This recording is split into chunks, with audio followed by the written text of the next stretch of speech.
jangan khawatir, bapak-bapak, ibu-ibu, tidak sendiri. Kita akan bersama.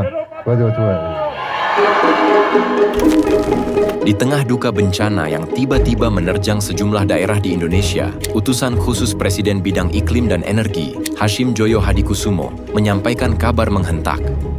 Kakak kandung Prabowo Subianto itu mengatakan bahwa Indonesia menyumbang investasi sebesar 16,7 triliun rupiah untuk mendanai Tropical Forest Forever Facility yang diusung Brasil dalam memulihkan dan merawat hutan-hutan tropis yang keadaannya kritis. Kabar tersebut direspons geram banyak kalangan. Pasalnya, hutan di Indonesia pun kondisinya memprihatinkan. Berdasarkan catatan World Bank, dalam 2 dekade terakhir Indonesia telah kehilangan hutan lebih dari 24 juta hektar yang disebabkan alih fungsi lahan untuk perkebunan sawit dan pertambangan.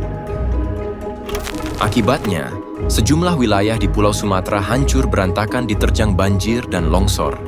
Wahana Lingkungan Hidup Indonesia meyakini bencana tersebut bukan hanya dipicu krisis iklim, tapi juga disebabkan oleh kerusakan hutan.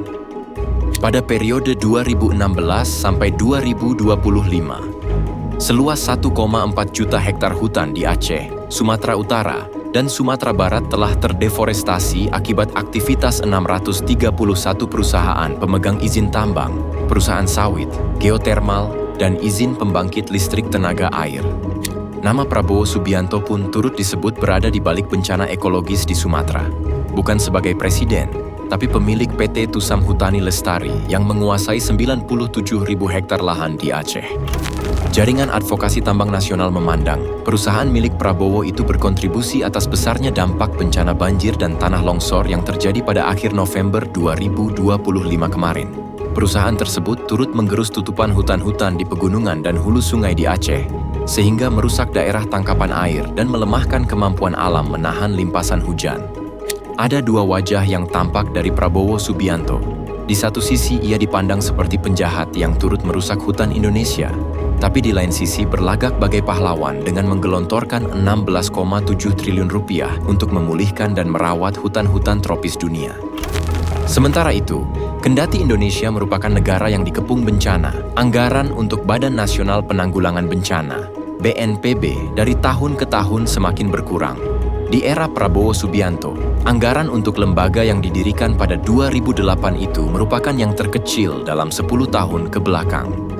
Tahun ini, anggaran untuk BNPB dipangkas menjadi 2,01 triliun rupiah, dari asalnya 4,92 triliun rupiah pada 2024. Bahkan, dalam rancangan anggaran pendapatan dan belanja negara 2026, anggaran BNPB hanya 491 miliar rupiah.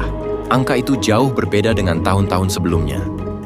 Pada 2023, misalnya, anggaran untuk BNPB sebesar 5,43 triliun rupiah. Pada 2018 dan 2019 lebih besar lagi, yakni 7,10 triliun rupiah dan 8,08 triliun rupiah. Berdasarkan catatan BNPB, hingga 13 Desember 2025, ada 1.006 orang meninggal dunia dalam bencana di Aceh, Sumatera Utara, dan Sumatera Barat.